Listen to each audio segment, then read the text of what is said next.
Salam əziz tələbələr, mən Magistratura Ali Təhsil Mərkəzindən informatika müəllimi Gülçin Hüseynova. Bu video izahda sizinlə birlikdə ümumi sınaq imtahanı 1-in informatika suallarını nəzərə yetirəcəyik. Başlayaq birinci sualdan. Sual internet qlobal şəbəkəsi ilə bağlıdır. MAC, IP, DNS ünvanları ilə bağlı uyğunluğu müəyyən etmək tələb olunur. Mülahizələrimizi oxuyaq. Şəbəkə adapteri istehsalçıları tərəfindən təyin olunur. Bu, aiddir MAC ünvanlarına.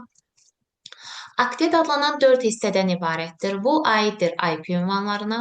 Belə ki, IP ünvanları təşkil edən bu 4 hissənin hər biri 0-255 intervalında müəyyən bir qiymət alır, 0 və 255 də daxil olmaqla və IP ünvanları yaddaşda 32 bit və yaxud da 4 bayt yer tutur. Yaddaşda 48 bit yer tutur və unikaldır. Bu, aiddir MAC ünvanlarına. Qeyd edək ki, MAC ünvanlar 16-lıq say sistemində yazılmalıdır. 6 hissədən təşkil olmaqla və hər hissədə mütləq ki, 2 simvol olmalıdır 16-lıq say sisteminə aid olan. Statik və dinamik olmaqla 2 növü var. Bu, aiddir IP ünvanlarına. IP ünvanlardan statik IP ünvanlar dəyişməyən, dinamik IP ünvanlar isə vaxtaşırı olaraq dəyişən IP ünvanlardır. Bir-biri ilə nöqtə ilə ayrılan domen adlanan hissələrdən təşkil olunmuşdur. Bu isə aiddir domain name sistemə. Beləliklə, doğru cavab variantımız olacaq Y variantı. 22.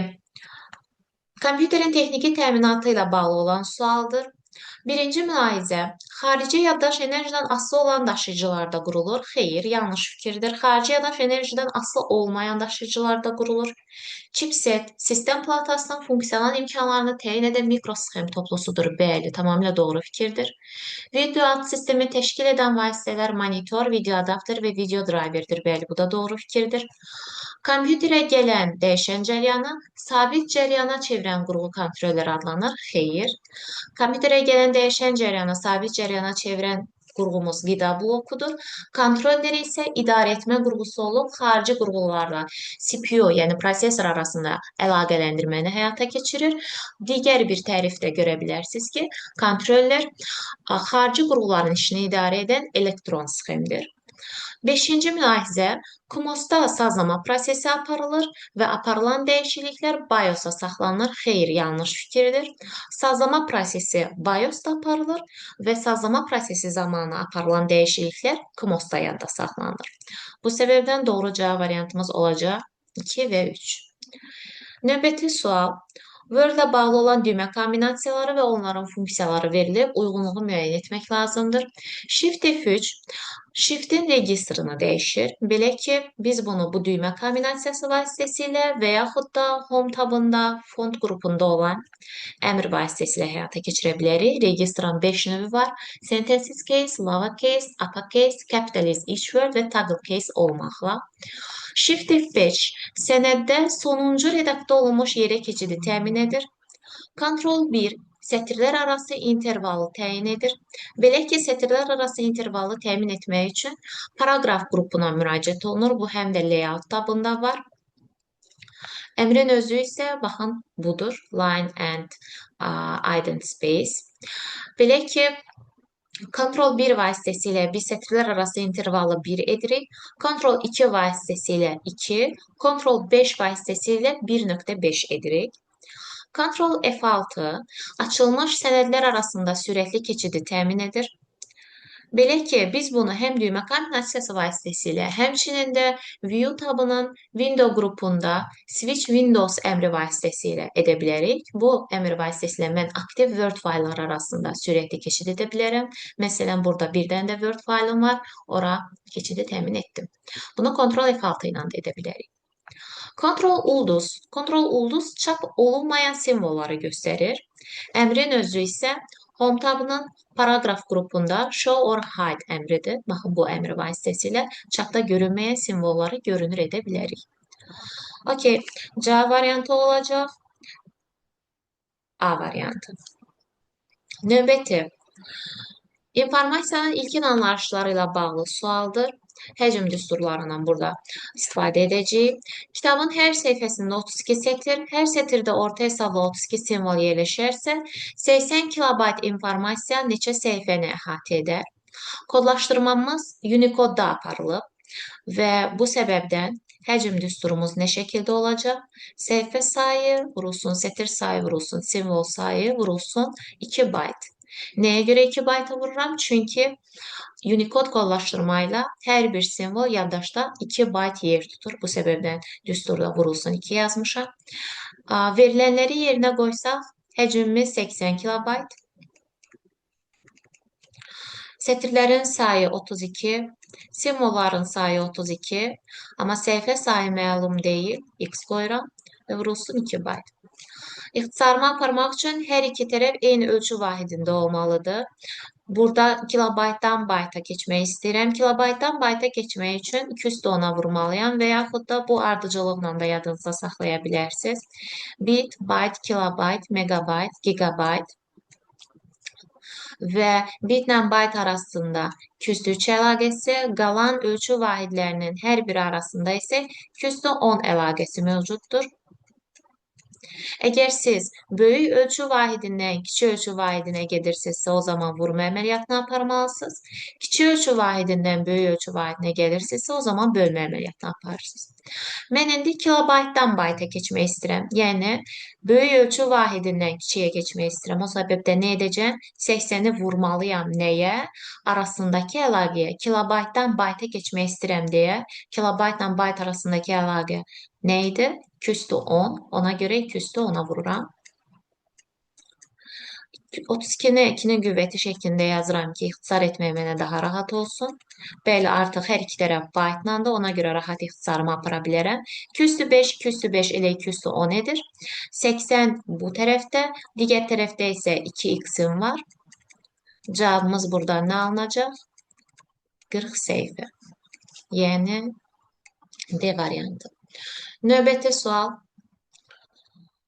Windows 11 əməliyyat sistemi ilə bağlı olan sualdır. Hansı düymə kombinasiyası vasitəsilə proqram pəncərəsini bağlamaq mümkündür? Belə ki, bu düymə kombinasiyası Alt F4-dür. Buna ekvivalent olan bir düymə kombinasiyamız da var. Bu Ctrl W düymə kombinasiyasıdır. Baxaq, digər düymə kombinasiyaları nə üçündür? Ctrl Escape vasitəsilə biz Start menunu aça bilərik. Shift F10 vasitəsilə biz istənilən obyektin kontekst menusunu aça bilərik. Alt Enter düymə kombinasiyası vasitəsilə biz Windows 11 əməliyyat sistemindən söhbət gedirsə, istənilən obyektin xüsusiyyətlər pəncərəsinə, yəni Properties pəncərəsinə aça bilərik. Ctrl Shift Escape vasitəsilə isə Task Manager açıla bilər. Bunun üçün digər düymə kombinasiyası var. Task Manager-i aktivləşdirmək üçün. Bu düymə kombinasiyası Ctrl Alt Delete'dir.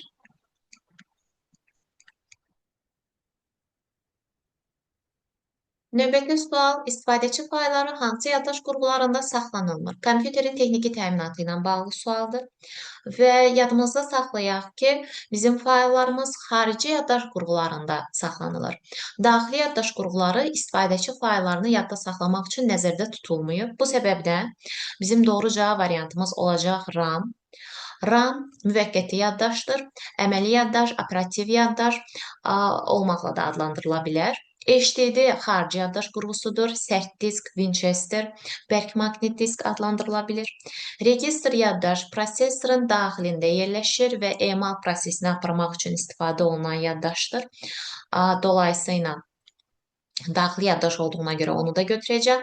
Flash kart xarici yaddaş qurğusudur və flash yaddaş yenidən proqramlaşdırıla bilən daimi yaddaşdır, daxili yaddaşa aiddir. Bu səbəbdən doğru cavab variantımız olacaq 1, 3, 5. Növbəti sual Word ilə bağlıdır.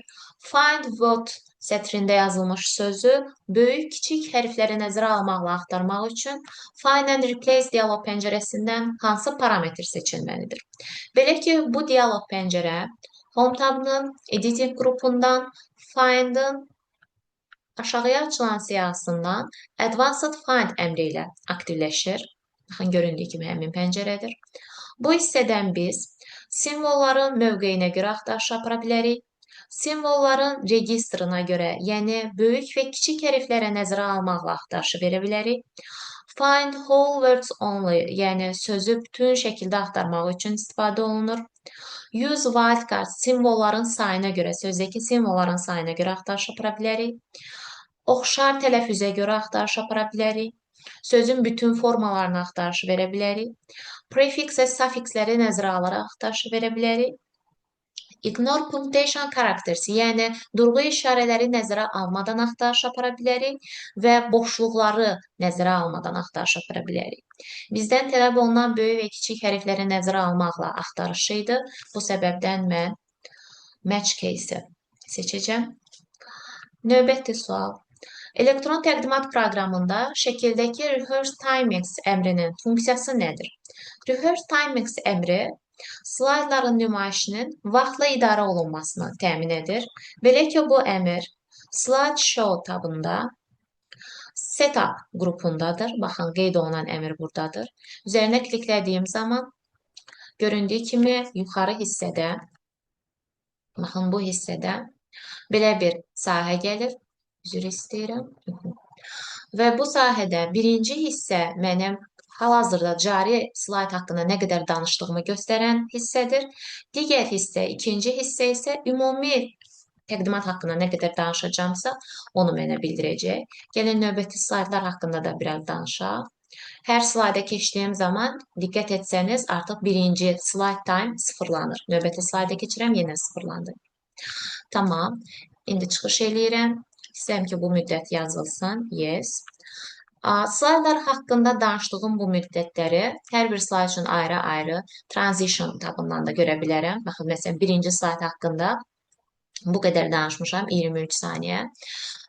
O cümlədən də bizə bu vaxtları hər bir slayd haqqında nə qədər danışılıb, hər bir slayda verilən müddətləri göstərən bir görünüş rejimimiz var. Bu görünüş rejimi slide sorterdir. Baxın, göründüyü kimi hansı slayd haqqında nə qədər danışmışamsa, o mənə göstərilib. Növbəti sualımız Windows 11 əməliyyat sistemi ilə bağlıdır. Obyektin köçürülməsi üçün biz copy əmrindən istifadə edirik. Bunun düymə kombinasiyası Ctrl+C-dir. Obyektin yerinin dəyişdirilməsi üçün cut əmrindən istifadə olunur. Düymə kombinasiyası Ctrl+X-dir. Mübadilə buferində olan obyektin əlavə olunması, yapışdırılması üçün isə paste əmrindən istifadə olunur və düymə kombinasiyası Ctrl+V-dir. Və doğru cavab variantımız bu səbəbdən olacaq A variantı. Qeyd edək ki, yazdığım bütün bu əmrlər mübadilə buferinə müraciət edən əmrlərdir. Əlavə məlumat olaraq qeyd edim ki, bu əmrlərə obyektin köçürülməsi, yerinin dəyişdirilməsi, qısa yolunun yaradılması, bunlara ekvivalent olan, lakin mübadilə buferinə müraciət etməyən bir texnologiyamız da var. Hansı ki, bu drag and drop texnologiyasıdır. Əgər biz kopyasını yaratmaq istəyiriksə, drag and drop vasitəsilə copy to əmrini icra etmiş oluruq. Bunun düymə kombinasiyası Ctrl mouse'un sol düyməsidir. Hər hansısa bir obyekti Ctrl mouse'un sol düyməsi ilə sürüklədiyimiz zaman onun kopyasını yaratmış oluruq. Bu zaman mübadilə buferinə müraciət etməmiş sayılırıq. Əgər mən yerini dəyişmək istəyirəmsə, yəni move to eləmək istəyirəmsə, bunun üçün Shift mouse'un sol düyməsi ilə obyekti sürükləməyim lazımdır. Shift mouse'un sol düyməsi. Bəli, yuxarıda qeyd etdikləri mübadilə buferinə müraciət edir, lakin aşağıda qeyd etdikləri mübadilə buferinə müraciət etmədən tutub sürükləmək vasitəsilə həyata keçirilən deməli, əmrlərdir.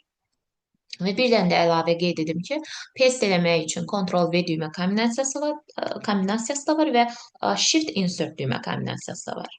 Bunlar bir-birinə ekvivalentlidir. Okey. Daha sonra kompüter şəbəkələrinə aid olan sualdır. Halqavari topologiyaya aid fikirləri seçmək tələb olunur.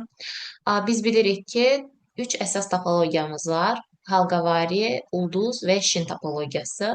Bütün kompüterlərin bir kabilə qoşulduğu topologiya şin topologiyasıdır.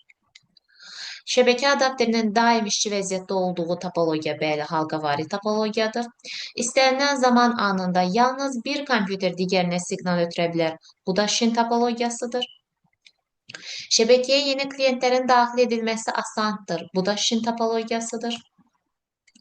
Kompüterlərdən birinin sıradan çıxması şəbəkəni sıradan çıxarır. Bəli, bu halqavari topologiyaya aiddir və qeyd olunan 2 və 5-ci mülahizələrin hər biri halqavari topologiyanın mənfi xüsusiyyətinə aiddir. Ümumiyyətlə, hər bir topologiyanın müsbət və mənfi xüsusiyyətlərini bilməliyik. Halqavari ilə bağlı olanlar isə səhifə 218-də kitabımızda göstərilir. Okey, davam eləsək. Tətbiqi proqram təminatı. Ümumiyyətlə, proqram təminatına aid olan bir sual var. Verilmiş proqramlardan hansı verilənlər bazasını idarə etmə sisteminə aid deyil?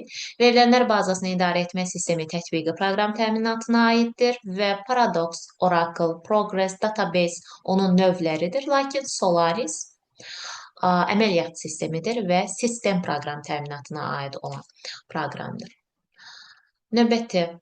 Dolands qovluğuna aid olan piktoqram A variantında göstərilir. Digər variantlardakı bəs nədir? B variantındakı piktoqram zip qovluğunu göstərir. C variantındakı ra qovluğunu göstərir. Qeyd edək ki, bu ikisi arxiv qovluqlardır. D variantındakı pictures, Y variantındakı isə videoları bizə göstərən qovluqdur. Okey. Alqoritmlə bağlı olan sual, düzgün olan fikri müəyyən etmək tələb olunur. Alqoritmin təsvirində ən geniş tətbiq edilən üsul alqoritmik dil yox, blok sxem təsvir üsuludur. Ona görə də A variantını çıxırıq. En natural ədədin faktorialının hesablanması budaqlanan alqoritm yox, dövrü alqoritm olmalıdır. Bu səbəbdən B də deyil. Alqoritmin ən yığcam təsvir vasitəsi blok sxem yox, alqoritmik dillərlə təsvir vasitəsidir və ya buna proqramlaşdırma dili də deyilir. D variantındakı son şəkli dövrü alqoritmdə dövr icra olunmaya da bilər. Xeyr. Son şəkli dövrü alqoritmdə dövr hökmən ən azı bir dəfə icra olunmalıdır. Lakin burada son şəkli yox, ön şəkli dövr yazsaydı, bəli, onu doğru götürərdim. Ön şəkli dövrü alqoritmdə dövr icra olunmaya da bilər. Y variantında modifikasiyalı dövrü alqoritmdə dövrlərin sayı, bəli, əvvəlcədən məlum olur. Doğru fikrim olacaq Y variantı. PageSend qrupu hansı lent tabına məxsusdur? Uşaqlar, bu insert lent tabına məxsus olan qrupdur. Baxın, birinci qrup, Page qrupu. Ona görə C variantıdır. Növbəti sualımız Excel-də diaqramlarla bağlı olan sualdır. Aşağıda qurulmuş X, Y, Z diaqramlarının hər biri ayrı-ayrı vərəqlərdə A1, C1 diapazonuna uyğun olaraq qurulmuşdur. Hər bir diaqram üçün bu diapazon daxilinə 3, 7, 11, 15 qiymətlərindən yalnız 3-ü daxil edilib. Hər diaqrama aid olmayan qiyməti tapmaq tələb olunur. Yəni, bu 4 dənə qiymətdən 3-ü daxil edilibsə, aid olmayan o 4-cü qiyməti tapmaq tələb olunur. Bunu etmək üçün öncə bilməliyik ki, istənilən diaqram seçilmiş diapazon əsasında qurulur. Və diapazon daxilində hansı ədədlər varsa, o ədədlər özünü diaqramda hökmən əks etdirməlidir. Yəni, ya gözlə mən o qiymətləri görməliyəm, o diapazon daxilində yazılan ədədləri. Ya gözlə bunu görməliyəm, ya da ki, o qiymətlər özünü müəyyən faizlə biruzə verməlidir. Baxın, məsələn, buradakı kimi. İndi bu faizi necə tapacağıq, sizə qeyd edəcəm. Öncə gözlə görə bildiklərimizi yazaq, ondan sonra keçərək faizlərə. Baxıram birinci, baxın, bu xətti diaqramdır. Xətti diaqram nöqtələrin birləşdirilməsi ilə alınan diaqramdır. Burada diqqət edirəm ki, 3 dənə nöqtəm var. Baxın, birinci nöqtəm budur. Bu nöqtə biraz əyri-üyrü çəkə bilərəm. X, Y oxu üzü təyin etməyə çalışacağım ki, bu nöqtənin koordinatları hansılardır? Baxın, bu X oxudur. Bu biri tərəfdə Y oxudur. Tamam. Birinci nöqtəmin qiymətinə nə düşür? Baxın, 2 ilə 4 arasındadır. Nə olacaq? 3. Deməli, 3 burada var. Özünü əks etdirib. İkinci qiymətim hara düşür? 6 ilə 8-in arasına düşür. Deməli, burada 6-8 arasında hansı qiymətim var idi? 7. Deməli, 7 var. Və sonuncu qiymətim biraz qaçdı o tərəfə. Okey. Və bura nə düşür? 10 ilə 11 arasında 11 düşür. Deməli, mənim X diaqramım A1-C1 diapazonu birinci hissədə qeyd olmuşdu. Ayrı-ayrı vərəqlərdə A1-C1 diapazonuna uyğun olaraq qurulub. Həmin diapazonda hansı qiymətlərim var? 3, 7, 11 qiymətlərim var. Hansı aid deyil bura? 15 qiyməti bura aid deyil. X-i tapdım ki, bu diaqrama 15 aid deyil. Faiz hələ ki dursun. Keçirəm digərinə. Bu bar, yəni zolaqlı diaqramdır. Baxıram, yenə fikir verin. Birinci, baxın, diapazonda əgər qeyd olunubsa, A1-C1 diapazonuna 3 qiymət daxil edilib. Deməli, həmin o 3 qiymət əsasında mənim bu zolaqlı diaqramım qurulub. 3 qiymət. Bu mənim birinci qiymətimə uyğun demək zolağımdır. Bu mənim ikinci qiymətimə uyğun zolağımdır. Bu da üçüncü qiymətimə uyğun zolağımdır. Birinci qiymətim, baxın, 6 ilə 8 arasındadır. Deməli, burada nə duracaq? 7 aiddir birinci qiymətim. İkinci qiymətim, ikinci zolağım harda dayanıb? 14 ilə 16. Yəni demək 15 qiyməti bura aiddir. Üçüncü zolağım harda dayanıb? 10 və 12 arasında. Deməli 11 qiymətim bura aiddir. Demək, mənim Z diaqramı 7, 11, 15 qiymətləri əsasında qurulub. Yəni A1-C1 diapazonuna 7, 11, 15 yazılıb. Aid olmayan qiymət hansı olacaq burada? 3 aid olmayacaq. Demək, X-i tapdım 15, Z-i tapdım 3. Mənim 2 dənə variantım qaldı. Ya B olacaq, ya D olacaq. Yaxşı. İndi hansını götürəcəm? Y-də B variantında deyir ki, Y-ə 11 uyğun deyil. Yəni 11 uyğun deyilsə, onun qeyd etdiyinə əsasən Y qurulub 3, 7, 15 qiymətləri əsasında. Ya da ki, Y-ə 7 uyğun deyil. Yəni qurulmalıdır. 7 uyğun deyilsə 3, 11, 15 qiymətləri əsasında. İndi hardan biləcəm? Gəlin öncə 7 olmayan versiyanı hesablayaq. 7 olmayan versiyaya nələr daxil idi? 3 olmalı idi, 11 olmalı idi. Həmin o diapazonda, A1-C1 diapazonda, bir də 15 olmalıdır. İndi mən özümə bunu sübut eləməliyəm ki, bəli, həqiqətən də 3 ədədinə uyğun gələn faiz 12 faizdir. 11 ədədinə uyğun gələn faiz 28 faizdir. 15-ə uyğun gələn faiz isə 60 faizdir. Bunu necə özümə isbat edəcəm? Hamısını toplayırsınız uşaqlar. Bu verilənlər, diapazon daxilində verilənləri hamısını toplayırıq. Topladığınızı 100% kimi götürəcəyik. Daha sonra isə tənasüb qurulacaq. Belə ki, 3 plus 11 üstəgəl 15 bərabər olacaq 29.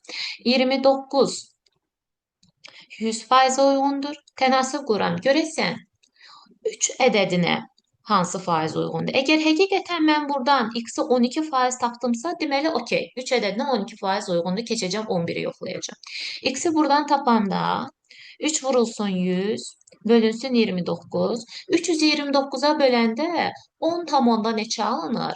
10 tam onda neçədə Excel-də? 11 kimi götürülür, 11%. Amma burada 12% axı. Deməli, bu doğru deyil. Tutaq ki, bu bəs eləmədi. İstəyirəm yenə görüm ki, uyğun deyil.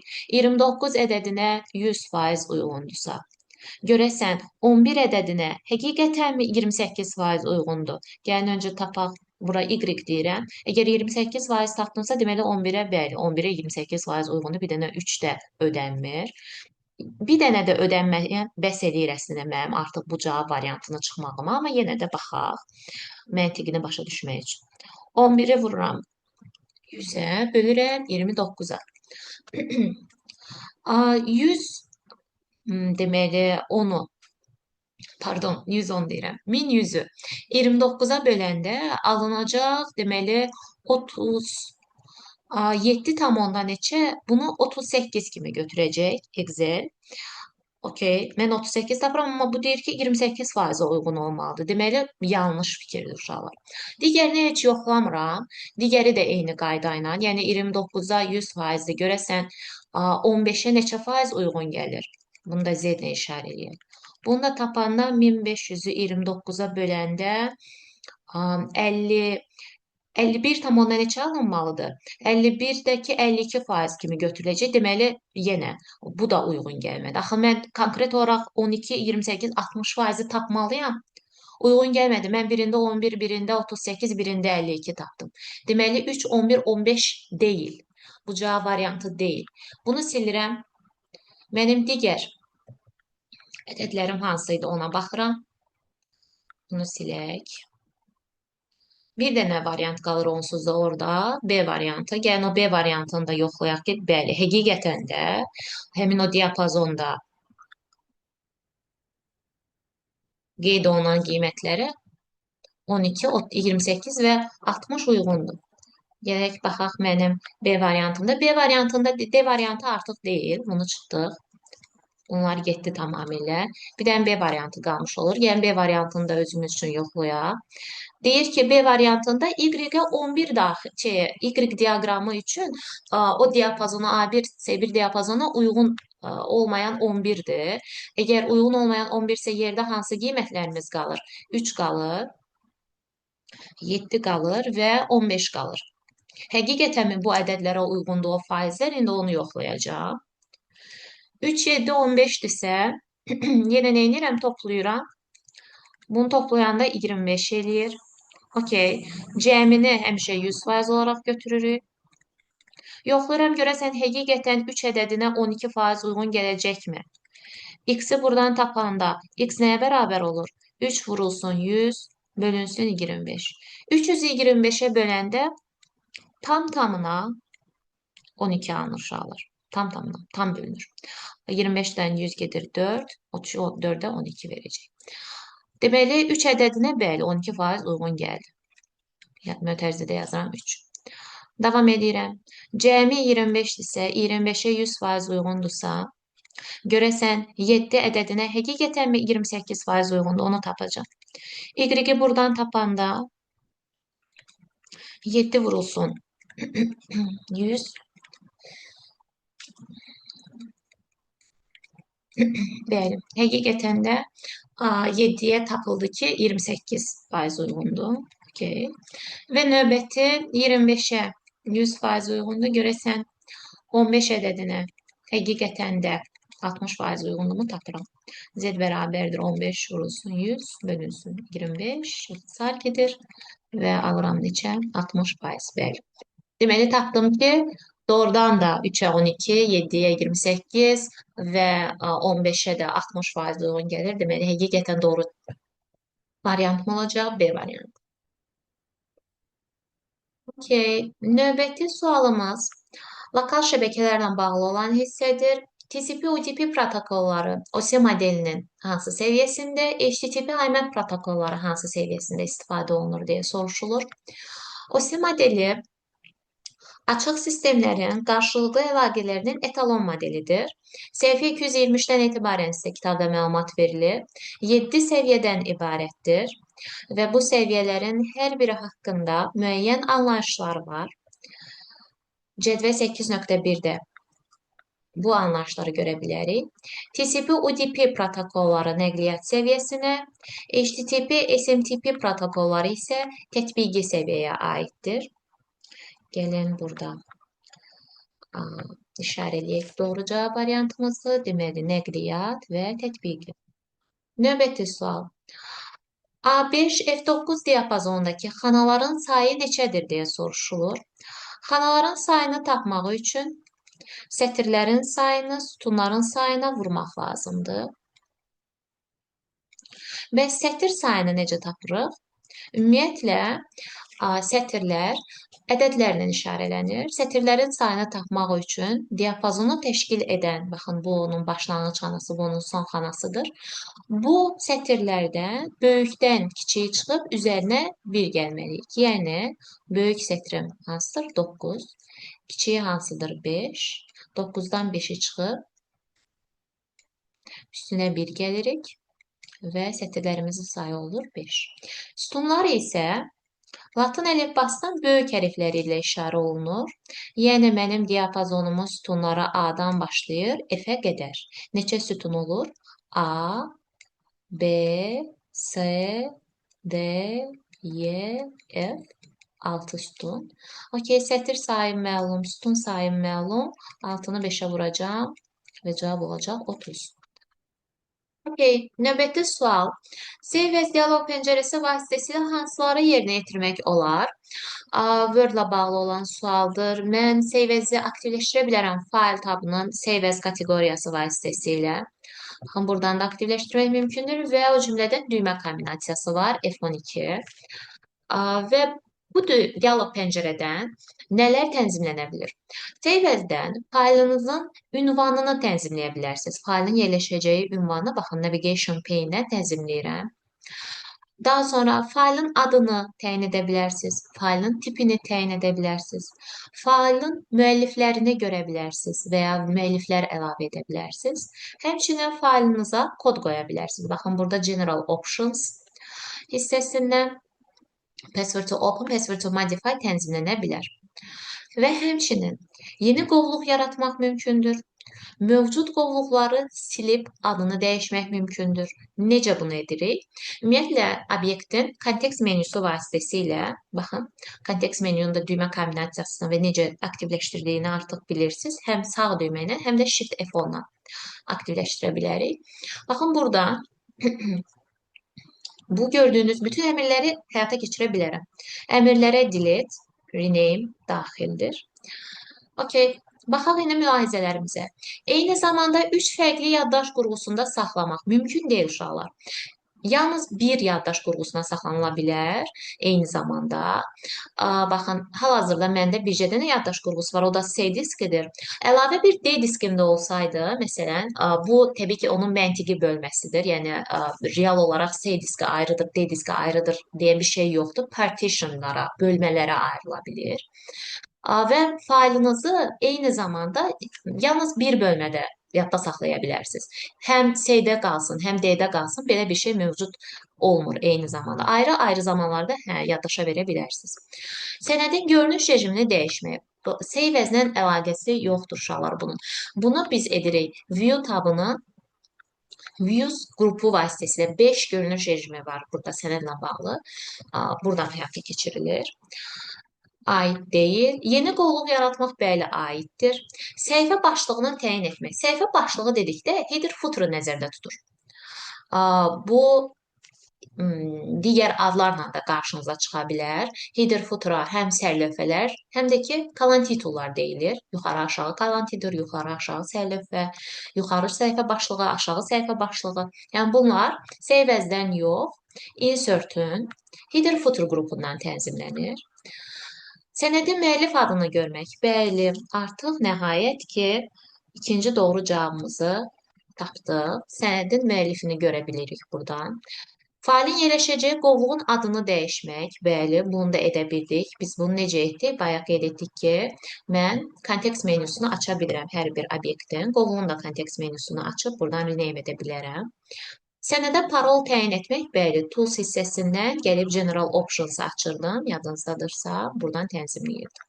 Deməli, doğru cavab variantlarım hansı oldu? 3, 5, 6, 7, yəni A variantı.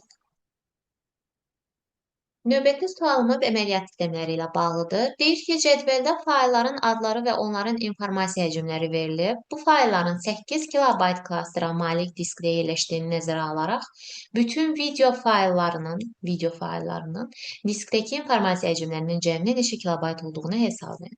Öncəliklə məndən video faylları istədiyinə görə, bunların genişlənmələrini, video faylların genişlənmələrini bilməliyəm. Video fayllara .avi, .mpj, .vob, .flv genişlənmələri misal göstərilə bilər. Qeyd etdiyim genişlənmələrdən .avi var, real həcmi 24 KB-dır bu faylın, .vob var, real həcmi 14 KB-dır və .mpj var, real həcmi 39 KB-dır. Məndən real həcmlərinin cəmini soruşmur, yoldaşlar. 24 üstəgəl 14 üstəgəl 39 hesablamaq lazım deyil. Məndən diskdəki informasiyalarının həcmlərinin cəmi lazımdır. Diskdə tutduğu yerlərin cəmi lazımdır. Bunu necə eləyəcəksiniz? Ayrı-ayrı hər birinə baxacaqsınız ki, yaddaşda nə qədər yer tuturlar. Öz həcmləri okey ola bilər bu qədər. Bəs disk üzərindəki həcmləri nə qədərdir? Onu hesablayıb toplayacaqsınız. Belə ki, onu hesablamaq üçün düstur qaydasında deyəcəm. Başqa bir yolunu da deyəcəm. Kimə hansı rahatsa onu özünə götürər. Düstur qaydasında öncəliklə klaster sayı tapılmalıdır. Yəni KS yazıram klaster sayına. Klaster sayını tapmaq üçün düşüncənizdə də tapa bilərsiniz. Məsələn, 14 kilobaytdan başlayaq ortadan. 14 kilobaytı yerləşdirmək üçün neçə dənə 8 kilobayt lazım olacaq sizə? 14 kilobaytlıq faylı neçə dənə 8 kilobaytlıq klasterlərə yerləşdirə bilərsiniz? 2 dənəsi bəs eləyəcək. Çünki 2 dənəsi elə 16 kilobayt eləyəcək. 14 kilobaytı rahatlıqla ora yerləşdirə bilərsən. 3 dənəsi artıq çox olacaq. Digər klaster boşda qalacaq. Amma ikisi yetərlidir. Tamam. Bunu necə hesablayacaqsınız bəs düsturla? Klaster sayını tapmaq üçün faylın real həcmini klaster həcminə bölmək lazımdır. Faylın real həcmi hazırda neçədir? 14. Yaxşı, hələ ki bunu düsturu qeyd edeyim, sonra hesablamada bir daha üstündən qeyd edəcəm. Düsturun klaster sayı bərabərdir. Faylın həcmi bölsün klaster həcmi. Klaster sayını tapandan sonra faylın disk üzərində bəli yerini artıq tapa bilərəm. Bunun üçün də düsturum nədir? Klaster sayı, buradan tapdığım klaster sayını vuracam bir klasterin həcminə. Hal-hazırda bir klasterimin həcmi 8 kilobaytdır. Ona vuracam. İndi baxıram bir-bir. Başlayaq, deməli, elə ortadan başlamışdıq. 14 kilobaytdan başlayaq. Real həcmi 14 kilobaytdır. Neçdən klaster lazım olacaq mənə? Düzdür, düşüncəmlə tapdım. 8 kilobayt, 2 dənə 8 kilobaytlıq bəs eləyir mənə. Bəs düsturda faylın həcmi 14 kilobayt. Bölürəm klaster həcminə, yəni 8-ə. 14-ü 8-ə böləndə neçə alınır? 1 tam onda neçə? Natamam ədəd olanda yoldaşlar həmişə 1 plus götürürük onu. Yəni 1 tam onda neçə? 1 tam onda 1 belə olsa 2 götürəcəm. Aydındır. 2 tam onda neçə olsa 3 götürəcəm. Bu şəkildə. Klaster sayını tapdım 2. Okey. Faylın disk üzərində tutduğu yer nə qədər olacaq? Klaster sayını vurmalıyam bir klasterin həcminə. Yəni 2-ni vurmalıyam bir klasterimin həcmi nə qədər idi? 8 kilobayt. 2-ni vuram 8-ə. 16 kilobayt bəli. Öz həcmi 14 kilobaytdır. Amma disk üzərində nə qədər yer tutmuş oldu? 16 kilobayt yer tutmuş oldu. Aydınmı? İkinci 39 kilobayta baxaq. Öncə klaster sayını hesablayıram. Bunun üçün faylın real həcmini 39-u bölməliyəm klasterimin həcminə, yəni 8-ə. 39-u 8-ə böləndə 4,2 neçə eləyir? Natamam ədəd olan kimi üstünü götürürəm. 4,2 isə 5 götürəcəm. Faylın disk üzərində tutduğu yer nə qədər olacaq? 5 vurulsun.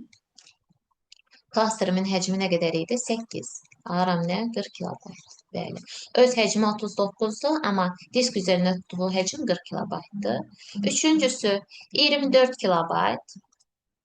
Əslində bunu tapmağa ehtiyac yoxdur, elə özü qədər yer tutmuş olacaq, amma yenə də hesablayaq. 24-ü bölürəm nəyə? Yəni bir balaca bunu aşağı verək. Klasterimin həcmi nə qədər idi? 8 idi. 24-ü 8-ə böləndə 3. Faylın disk üzərində tutduğu yer nə qədər olacaq? Klaster sayın 3 vurulsun. Bir klasterin həcmi nə qədər idi? 8 vurulan 24 kilobayt. Deməli, okey. Hər bir fayl üçün onların disk üzərində tutduğu yeri tapdım. Biri 16, biri 40, biri 24. Bəli, artıq bunları toplayacağım. 16 üstə gəl, 4 üstə gəl, 24 mənə nə verəcək? 80 kilobayt vermiş olacaq. Asan yol deyirdim, o hansıdır? Belə ki, klasterimizin həcmi nə qədərdir? 8 kilobayt elə deyil. Hər bir faylın ölçüsündən, real həcmindən böyük olan 8-in bölünənini axtaracam. 14 kilobaytda real həcm elə deyil. 14-dən böyük olan 8-in bölünəni kimdir? 16. Deməli, disk üzərində tutduğu yer olacaq 16. 39-dan böyük olan klasterimin həcmi 8-dir. 8-in bölünəni hansıdır? 39-dan böyük olan 8-in bölünəni 40. Tapıram ki, bəli, 39 öz həcmidir. Real həcmi, demək, fayl üstündə tutduğu həcm olur 40. 24 kilobayta artıq 8-in öz bölünənidir deyə ehtiyac yoxdur. Elə 24 kilobayt öz həcmidirsə, disk üzərində tutduğu yerdə 24-dür. Aydındır. Məsələn, həcm 8 kilobayt yox, tutaq ki, 7 kilobayt olsaydı, 24 kilobaytdan böyük olan 7-nin bölünəni hansı olacaqdı? 7-nin bölünəni olacaqdı 28. Yəni 24 kilobaytlıq fayl 7 kilobaytlıq klaster üzrə 28 kilobayt yer tutacaqdı yaddaşda. Aydındır. Bundan da edə bilərsiniz. Növbəti sual PowerPoint haqqında qeyd olunan mülahizələrdə neçəsi doğrudur deyə soruşulur. Slaydın kontekst menyusundan slayda şərh əlavə etmək mümkün deyil. Bu yanlış bir ifadədir. Çünki gəlirəm PowerPoint-a, görünüş rejimimizi dəyişək.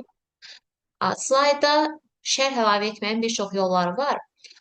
Bu Word-də də əslində ikisi eynidir. Word-də də insert tabından komment əlavə etmək olurdu. Review-dan da etmək olurdu. Baxın, comments qrupu var və o cümlədən PowerPoint-a məxsus əlavə olaraq hər bir slaydın kontekst menyusundan da baxın, news comment əmri var. Dolayısıyla deməli mənim birinci mülahizəm yanlış mülahizədir. Bir obyektə bir neçə animasiya effekti vermək mümkündür. Bəli, bu doğru ifadədir. Bir obyektə bir neçə animasiya effekti vermək mümkündür, amma bir slayda bircə dənə keçid effekti vermək olur. Soruşula bilər ki, bir neçə animasiya effekti hardan verilir sizin obyektinizə? Baxın, animationsdan burada add animation var. Add animation vasitəsilə siz bir obyektə bir neçə dənə animasiya effekti verə bilərsiniz. Sonra slayda flomasterla daxil edilmiş elementləri çap etmək mümkündür. Bəli, bu da doğru ifadədir.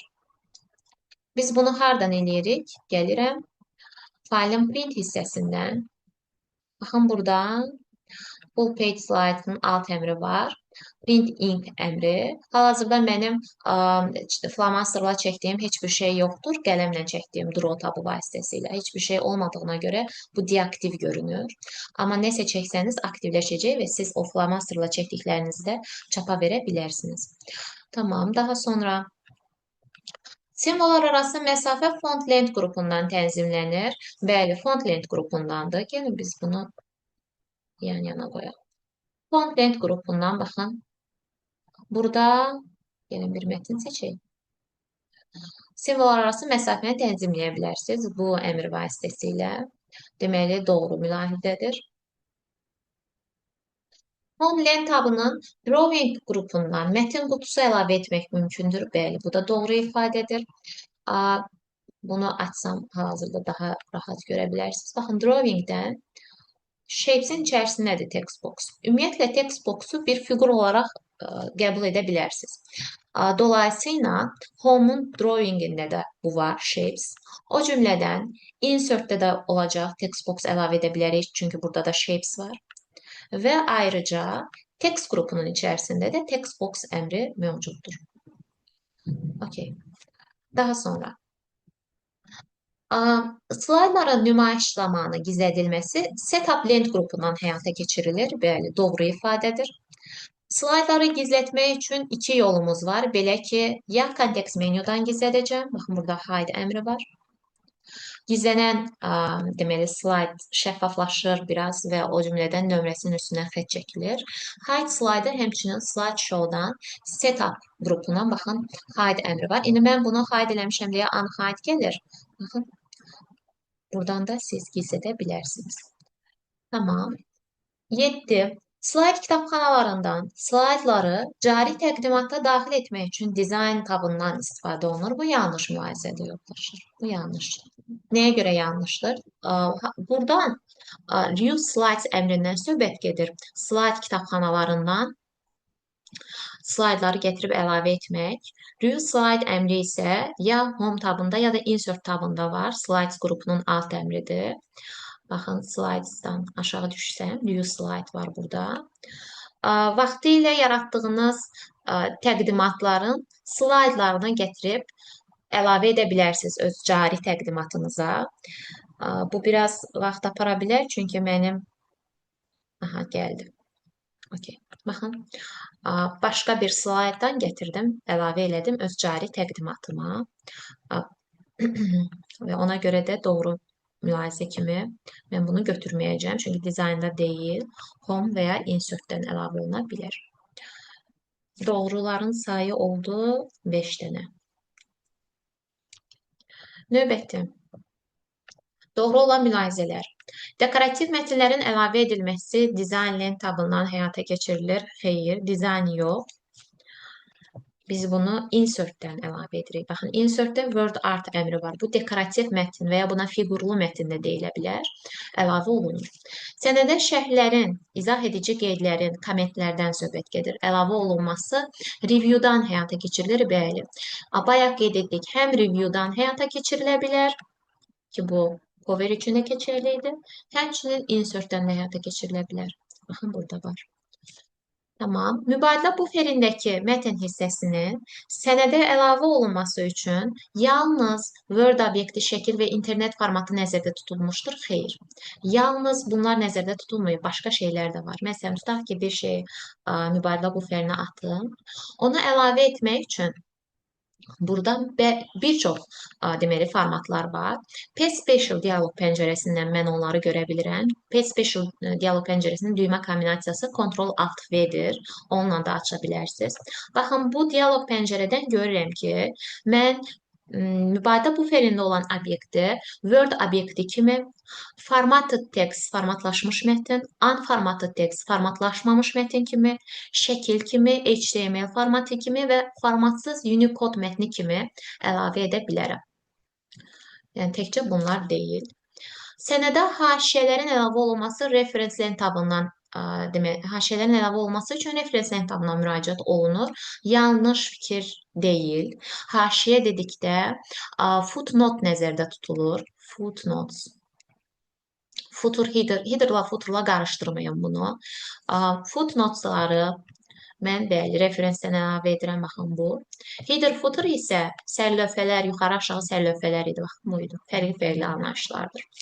5-ci. Seçilmiş mətn fraqmentinin gizlədilməsi home lentabından həyata keçirilir. Bəli, bu da doğru fikirdir. Belə ki, tutaq ki, mən hər hansısa bir sözü, buradan referens sözünü gizlətmək istəyirəmsə, gəlirəm fontun dialoq pəncərəsindən, baxın, hidden əmri var. OK verirəm. Fikir verin, əslində bu gizlidir. Sadəcə faylın optionsundan mən o tənzimləməni aparmamışam ki, hiddenlar tamamilə gizlənsin. Ona görə hal-hazırda görünür. Bilmirəm, altından qırıq-qırıq xətləri görə bilirsinizmi, yoxsa yox. Bu, onun hidden olunduğunun deməli, göstəricisidir.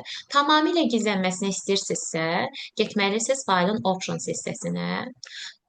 Hidden textlərin görünüb-görünməməsi buradan tənzimlənir. OK versəm, artıq referens görünməyəcək. Aydındırmı?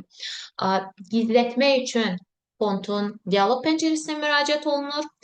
Gizlilikləri, gizli olanları göz önünə gətirmək üçün, gizli olanların görünüb-görünməməsini tənzimləmək üçün isə faylın optionsuna müraciət olunur. Tamam. Ona görə cavab olacaq burada nə? 2, 4 və 5. 42. İkilik say sistemində verilmiş bu ədəd yaddaşda nə qədər yer tutur? İkilik say sisteminin hər bir simvolu yaddaşda 1 bit yer tutur. Yoldaşlar, ikilikdə hər bir simvol 1 bitdir. Burada neçə simvol var? 1, 2, 3, 4, 5, 6 dənə. Cavab olacaq 6 bit.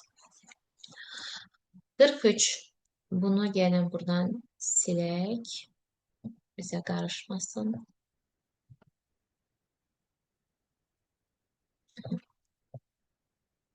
Əjdahalar verilənlər bazası cədvəli verilib və bu cədvəlin neçə sətri məntiq bərabərdir 47 or informatika böyükdür ingilis dili şərtini ödəyəcək.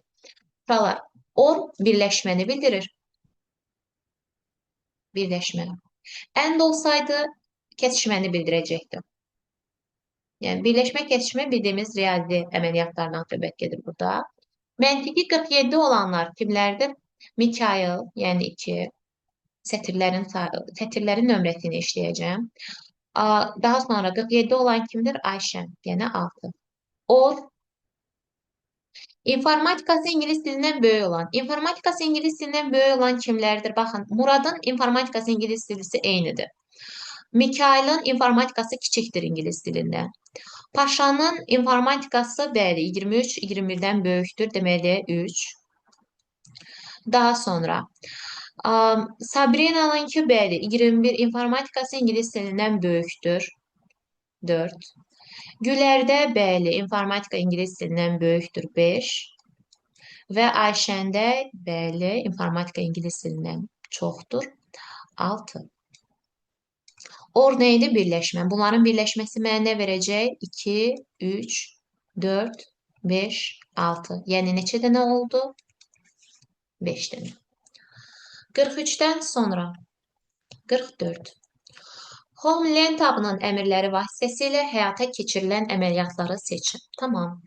Birinci, xanaların şərti formatlaşdırılması. Xanaların şərti formatlaşdırılması dedikdə uşaqlar, conditional formatting nəzərdə tutulur. Bəli, bu aiddir. Xanaları şərti formatlaşdırmaq üçün də biz ikonlardan, rənglərdən istifadə edə bilərdik. Tamam. Daha sonra mənə nə deyir? Gəlin biz bunu kəsib götürək. Gözünüzün önündə olsun. Bunu balacalaşdıraq. Deməli, biri okey götürdüm. 2. İş vərəqinin mühafizəsi. İş vərəqinin mühafizəsini mən 4 yerdən həyata keçirə bilərəm. Həm home tabının səs format hissəsindən, baxın buradan protect edə bilərəm. Həmçinin kontekst menyudan protect edə bilərəm. Baxın burada protect var. Review'dan protect edə bilərəm. Və o cümlədən faylın infosundan edə bilərəm. Faylın infosundan. Baxın, buradan demək protect workbook'un altında sheet də var. Vərəqdə mühafizə oluna bilər.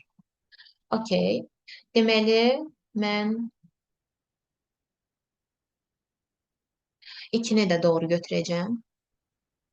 İş kitabının mühafizəsi. İş kitabının mühafizəsi home tabından həyata keçirilmir. İş kitabını mühafizə etmək üçün də 3 yol var. Bu yollardan yenə təkrar olanlar var. Yenə review'dan həyata keçirilir. Yenə faylın infosundan həyata keçirilir. Bir də əlavə olaraq faylın save as-indən həyata keçirilir uşaqlar kitabları üçün. Ona görə bunu götürməyəcəm. Xanaya adın mənimsədilməsi. Xanaya adın mənimsədilməsi home tabından yox, Formulas tabından həyata keçirilir. Baxın, define name əmri vasitəsilə. Hal-hazırda name boxda diqqət etsəniz, xananın adı A1 deyə qeyd olunub, amma mən onun define name edirəm. Adını dəyişirəm. Adı olsun, nə olsun? Şeykunçik olsun yenə. Okay. Bu şəkildə gördüyünüz kimi artıq xananın adı dəyişdirildi. Dolayısıyla mən bunu home tabından həyata keçirmədim, formulasından həyata keçirdim deyə götürmürəm. Xanaların sütun üzrə avtomatik doldurulması. Bəli, bu buradan home tabından həyata keçirilir. Söhbət flash fill əmrindən gedir. Flash fill bizdə editing qrupunda filin alt əmridir. Baxın bu. O cümlədən datada da var.